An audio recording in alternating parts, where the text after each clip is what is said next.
My name is Emily Carter. I am 33, and on the day I should have felt most beautiful, my own sister turned my wedding into a stage for humiliation. I had survived cancer, I had rebuilt myself piece by piece, and I walked into that lodge believing love would carry me through. But when Amanda ripped the wig from my head in front of my daughter and hundreds of guests, I realized the family that should have protected me had chosen silence, and what happened next silenced them all. The mirror in front of me showed a woman I sometimes barely recognized. My hands trembled as I adjusted the lace on my gown, steadying myself against the vanity. The wig sat neatly in place, shining under the soft lights.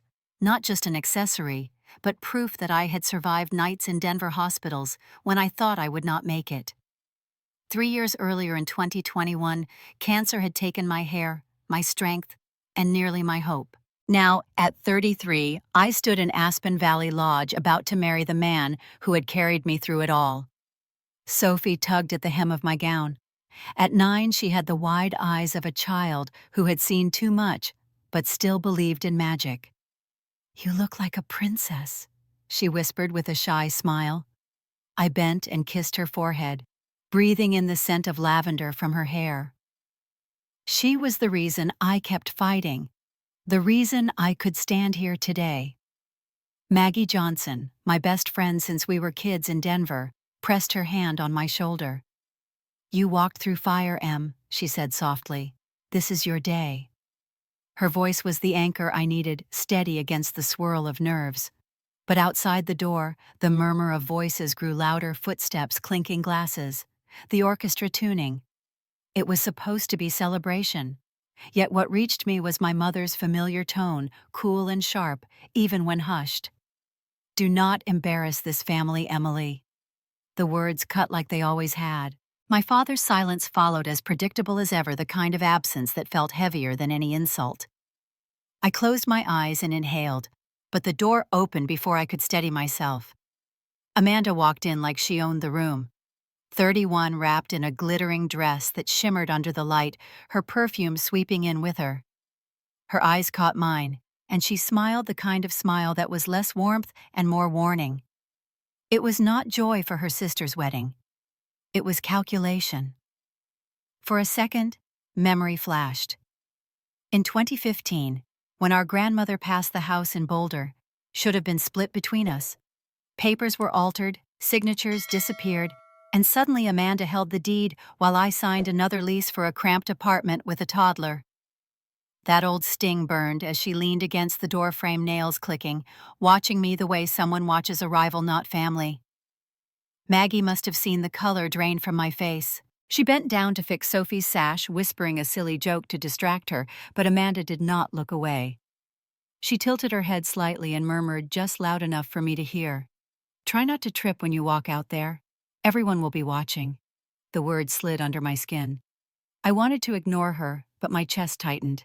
My mother's warning, Amanda's smirk, my father's silence, they stacked on top of each other until the weight pressed into my ribs. I turned back to the mirror, forcing myself to focus on the reflection. Not the girl they had dismissed for years, but the woman who had fought through chemo, raised a daughter, and built a life without their help. I straightened my back, lifted my chin, and whispered under my breath, not for them, but for myself, "This is my day." The door closed behind Amanda, leaving the faint trace of her perfume. Sophie slipped her hand into mine, small but steady. Outside, the string quartet began to play the first notes of the processional. Maggie glanced at me, eyes sharp, waiting for my signal. And then, just as the music swelled, a wedding planner peeked in and handed me the seating chart. My heart dropped when I saw my name tucked at a table near the swinging kitchen doors, a spot no bride's sister should ever be. I looked up, and across the room, Amanda stood again, smiling like she had already won. The first notes grew louder, the doors ready to open. My pulse hammered as I realized the ceremony had not even begun, and the war was already underway.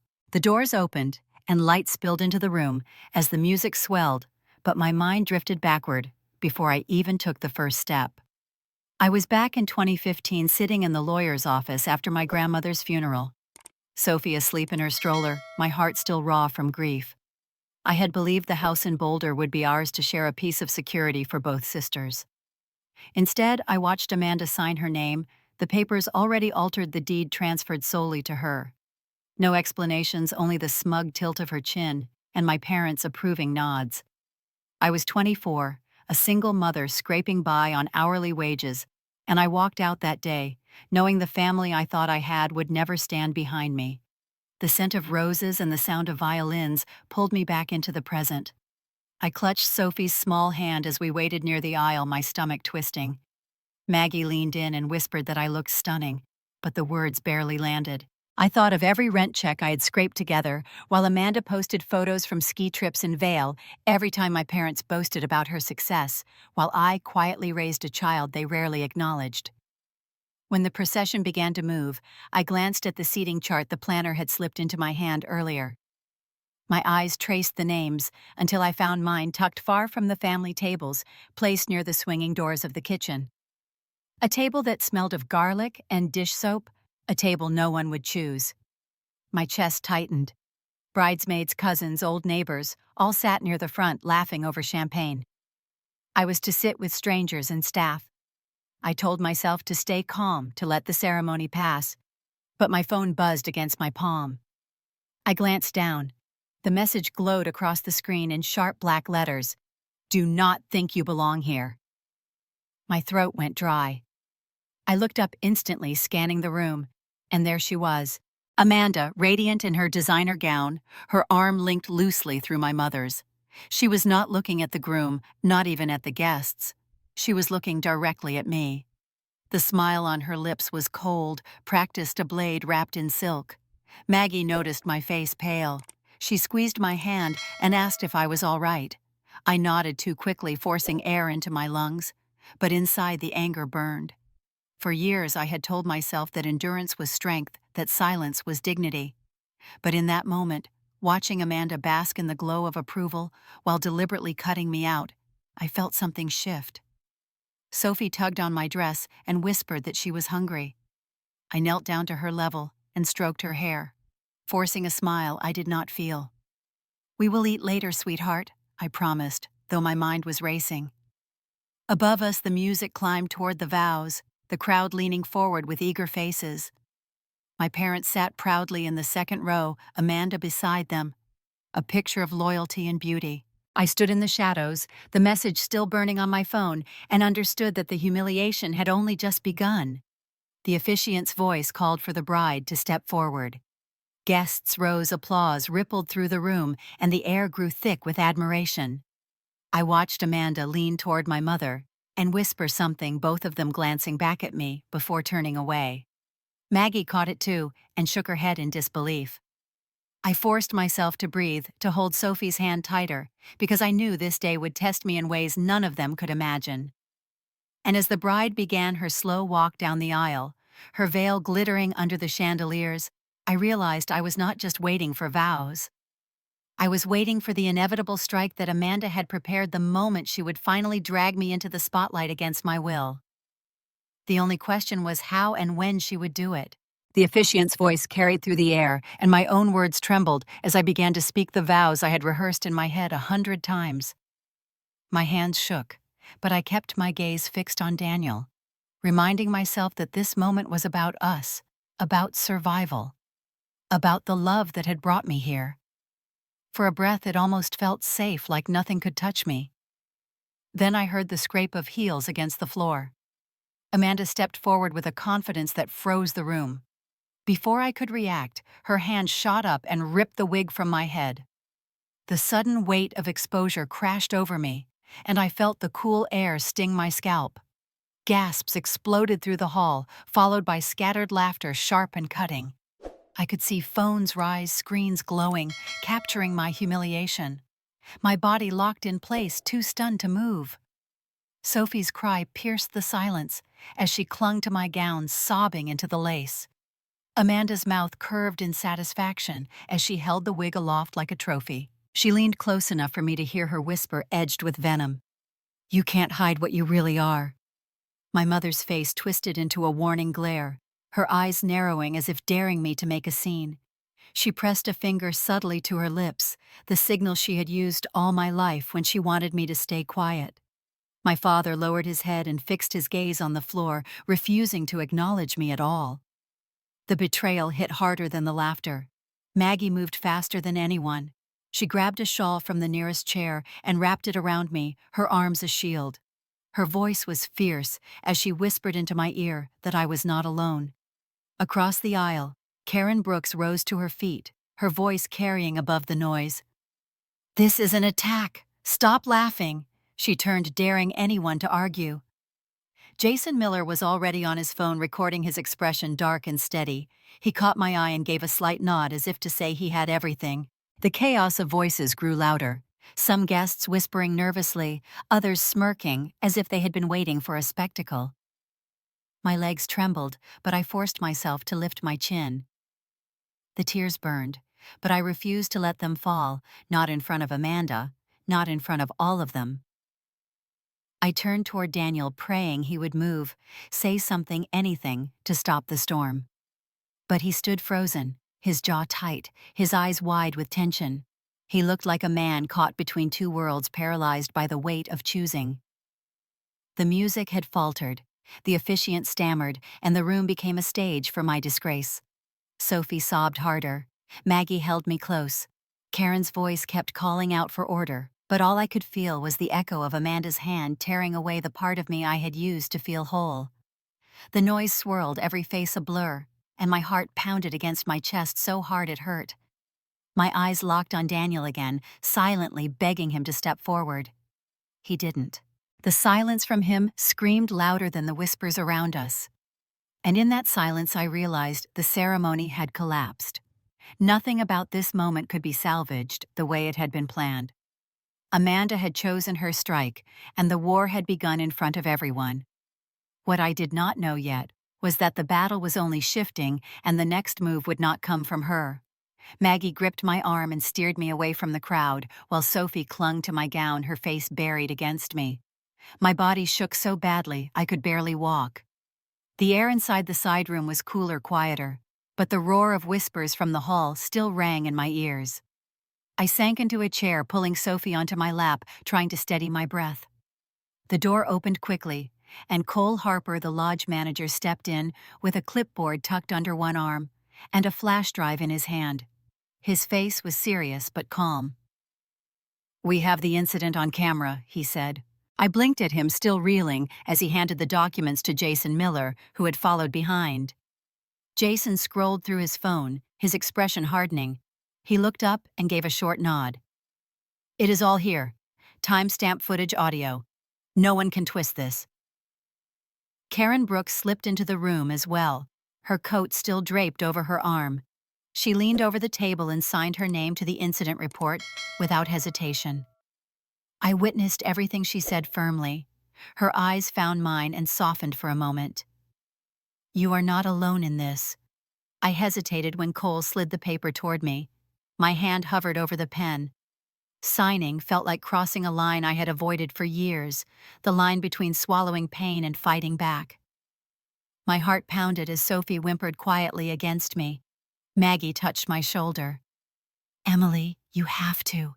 You cannot let them erase this." I picked up the pen. My signature shook across the page, but it was there, black and permanent. The second I set the pen down, the weight on my chest shifted. It was not gone, but it was no longer suffocating me. The door creaked again and my mother stepped inside. Eleanor's pearls glinted against her collar, her face tight with something between anger and fear. She closed the door behind her and lowered her voice. "Emily, stop this now. If you keep pushing, you will destroy the family's reputation." I rose slowly, Sophie sliding down to stand beside me. For the first time in my life, I did not bow my head. I met her eyes, steady and unflinching. "No, everything has been recorded. You cannot silence this." Her mouth opened, but no words came. Her eyes darted to the papers, to the flash drive in Cole's hand, to Jason's phone still glowing. For a moment she looked smaller, cornered. It was the look of someone realizing the old rules no longer worked. Silence filled the room, heavy and strange. I could hear my own breath. Sophie's sniffles, the muffled music still playing in the hall. My mother finally pressed her lips together and turned away, her hands tightening on her purse strap. I watched her go, my knees steady for the first time since the ceremony began. That silence was not power anymore. It was defeat, even if she could not admit it. Jason slipped the flash drive into his pocket and adjusted his jacket. "We have what we need," he said, his tone even but decisive. "Now the question is what you want to do next." His words settled in my chest like a spark waiting for flame. I knew Amanda would not stop, but I also knew something had shifted. The room outside had seen my humiliation, but soon they would see something else entirely. I pushed open the side door and stepped back into the hall. The music had stopped entirely, leaving only the low hum of whispers. Amanda stood near the front, her face tight but composed, as if she could still bend the moment back to her favor. She gave a short laugh and lifted her hands. "Everyone relax," she said. "It was only a joke. Just a little sisterly teasing." Jason moved before I could speak. His voice cut through the chatter, sharp and steady. "Under the law, this is not a joke. What she did is battery, plain and simple." A few gasps rippled through the guests. Someone near the back muttered that security should be called. Another voice shouted agreement. Cole Harper raised his hands for quiet, his tone calm but firm. "The incident has been officially documented. We have video evidence and written reports. This will be addressed through proper channels." The murmurs grew louder as heads turned toward Amanda. I stepped forward, Sophie's hand gripping mine, Maggie close at my side. My voice shook at first but grew stronger. "You may all choose silence, but I will not." The room fell still as the words left my mouth. Amanda's smile cracked her cheeks, flushing. She snapped that people were overreacting, that I was making everything bigger than it was. But the looks in the crowd shifted, some turning away from her, others glaring outright. I caught the disgust in one woman's eyes as she whispered to her husband. Another guest folded his arms and shook his head. Amanda's hands began to tremble. She tried to laugh again, but it sounded forced, brittle. My mother rose from her seat, calling out that the family should move on, that we should focus on the ceremony. But no one clapped. No one agreed. I stood tall, the shawl Maggie had wrapped around me, still covering my head. My heart pounded, but the fear that had kept me quiet for years was gone. My father avoided my eyes, shifting uncomfortably in his chair. For once, his silence was not power, but shame. The tension grew heavier. The officiant had stepped back entirely, unsure what to do. Guests whispered, some pulling out their phones, some already recording. Amanda's voice rose shrill now as she demanded everyone sit down and act like nothing had happened. Cole's voice cut her off. "That will not be possible. The incident is part of the official record now." His calm words landed harder than any shout. Amanda's eyes darted toward Daniel. She stretched out a hand as if expecting him to defend her, to join her side. He did not move. He stood at the edge of the platform, shoulders, stiff jaw clenched. The room seemed to tilt toward him, waiting, but he said nothing. Amanda's face drained of color. She muttered that she was only protecting the family, that I was trying to ruin everything. But the crowd no longer looked at her with admiration. They saw what she was, and their silence pressed against her like a wall. I felt the weight of the moment settling into my bones. For years they had told me to swallow the insults, to stay quiet for the sake of harmony. Now the harmony was broken, and the truth was too loud to ignore. Across the room, Daniel finally lifted his head. His eyes found mine, filled with something I could not yet read. The guests turned toward him, waiting for the words that might shatter what remained of the day. Daniel stepped forward, his shoes echoing against the polished floor, and the entire room seemed to hold its breath. He reached for my hand with a grip that was firm and steady, pulling me closer until I felt his warmth cut through the chill of humiliation still clinging to my skin. His voice carried across the hall, strong and unshaken. "No one has the right to humiliate my wife." The words struck harder than any gavel. The guests froze, their whispers silenced the tension shifting from me to him. He did not wait for approval or applause. He simply guided me out of the hall through a narrow door that led back into the bridal suite. Inside, his hands moved quickly, his expression fierce but calm. A staff member stood frozen with wide eyes as Daniel asked for clippers. "Please," he said, his tone leaving no room for refusal. Within seconds, the small device was in his hand. I reached out, my voice shaking. "Daniel, you don't have to do this." He looked at me, his eyes filled with certainty. "Yes, I do." Then, without hesitation, he switched the clippers on. The buzz filled the room sharp and final. His thick dark hair fell in clumps onto the tiled floor as he ran the clippers across his scalp. His jaw clenched, his back straight. He never once looked away from me. I felt tears sting my eyes, not of shame, but of something deeper, the kind of love that stands when everything else falls. When the last strands dropped, he set the clippers aside and reached for my hand again. "Together," he said simply. He opened the door and led me back into the hall. The room fell into absolute silence as we stepped forward. The chandeliers cast a glow over his newly shaven head, the shine catching the eyes of every person present. He raised our joined hands high above us and spoke clearly, his voice steady as stone. "If her hair is something to mock, then I will wear none as well. From now on, we stand as one." For a long heartbeat, there was nothing but stillness. Then the applause began, hesitant at first, then swelling into a wave that shook the room. People rose to their feet, clapping, some wiping tears from their eyes. I saw faces that had moments ago turned away now, glowing with something close to respect. Amanda stood rigid near the front row, her mouth slightly open, her eyes wide and unfocused. She looked as if the ground had tilted beneath her. My mother pressed her lips into a thin line, my father shifted in his chair, but neither of them dared speak. The sound of applause rolled over me like a tide, and for the first time that day, I felt no shame.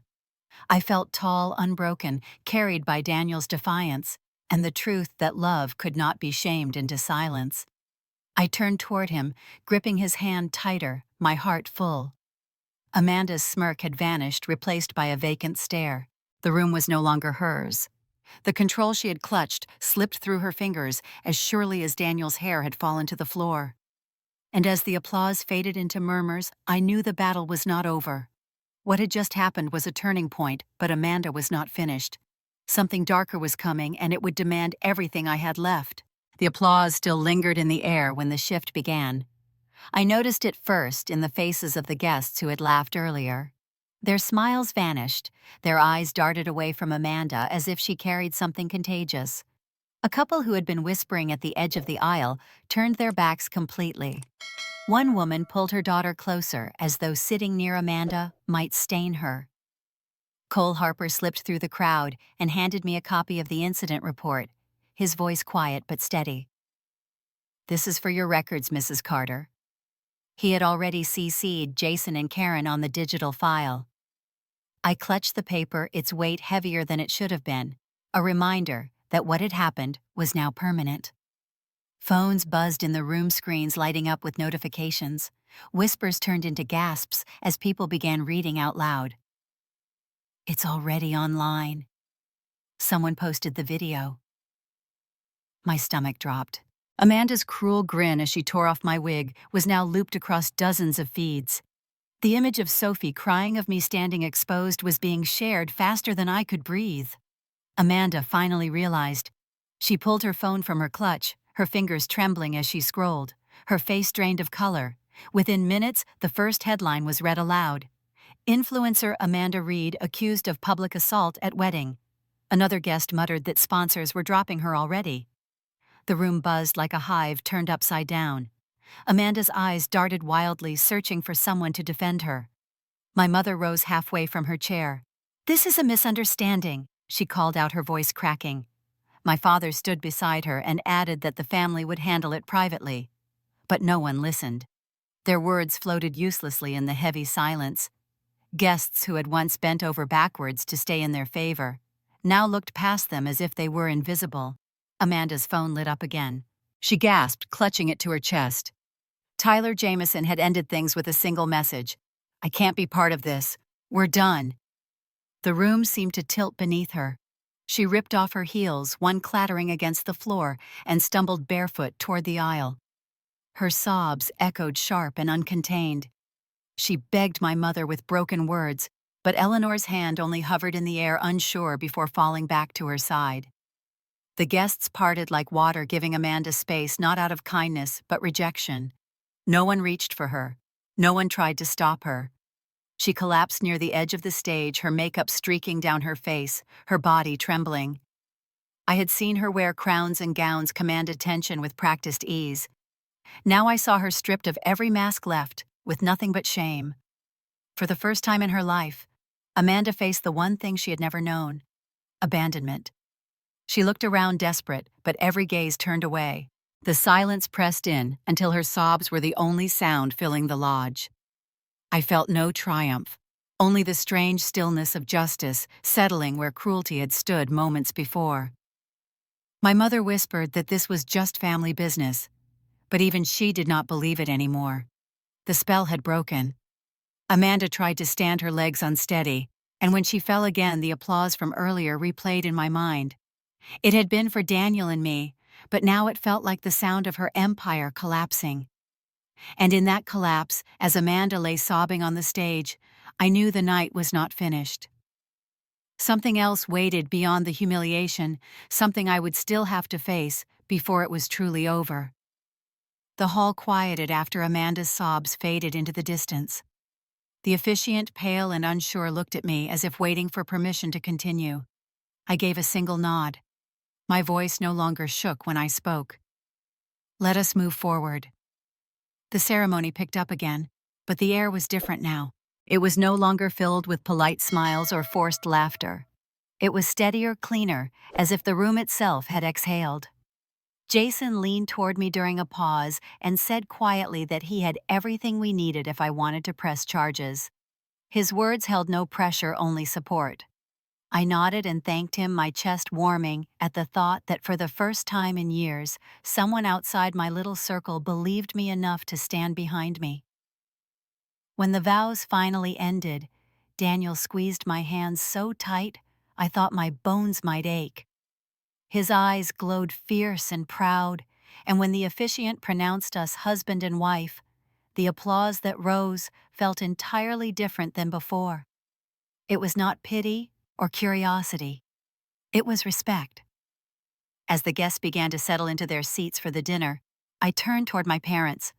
Eleanor sat stiff, her pearls crooked against her collar, her lips pressed thin. Charles avoided my eyes, staring at the floor as though it held answers. For once, their silence was not command. It was defeat.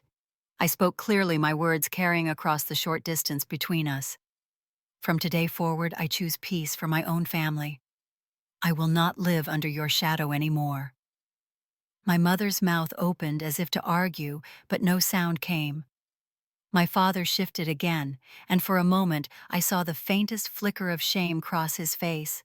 Neither of them followed when I turned away. Outside the lodge, the night air was crisp and smelled of pine. Sophie skipped ahead, her shoes clicking against the stone path, her giggles floating like music. Daniel wrapped his arm around me and pressed his forehead to mine. "We made it," he whispered. I leaned into him, letting the weight of the day finally roll off my shoulders. I looked out at the dark ridges of the Rockies, the wind brushing my face, and felt something inside me loosen. The girl who once bowed her head at every insult was gone. I was no longer Emily Reed, the daughter who had been dismissed and silenced. I was Emily Carter, wife, mother, survivor. And I had been chosen, not rejected. The lodge door shut behind us, muffling the last echoes of the crowd. I took Daniel's hand, Sophie twirling ahead of us, and for the first time in years, I felt whole.